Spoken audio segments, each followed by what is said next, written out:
That's not why they canceled me. They attempted to cancel me because I became the most Googled man on the planet. And I had mass influence over the youth, especially males, 18 to 23, 24-year-old males. Yeah. And those are the backbone of the slave force. And we always have been and always will be. It doesn't matter if you look at modern times or ancient times. If you had to build an aqueduct or a road or raise an army, you'd go and find the 18 to 22, 23-year-old fighting age males. We're the most important demographic on the planet. We're the strongest, we have the most energy, we're the most capable of doing the most difficult tasks.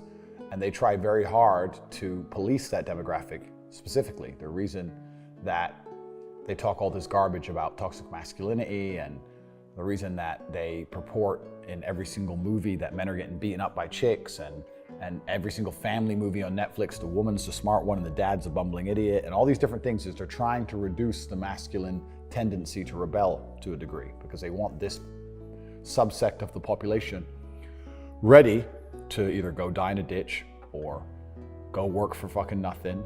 And what they don't want, the last thing they want, is this subsect of the population to think, because that's the subsect of a populace which causes a revolution.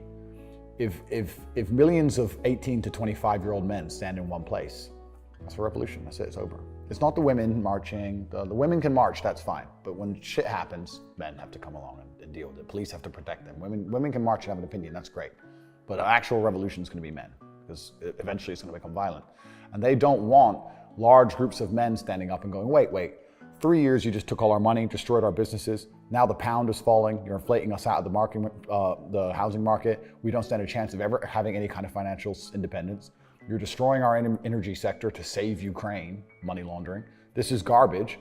And if enough of them get in a big group in London, then something has to change. And they don't want anything to change. So they try and keep this population subdued.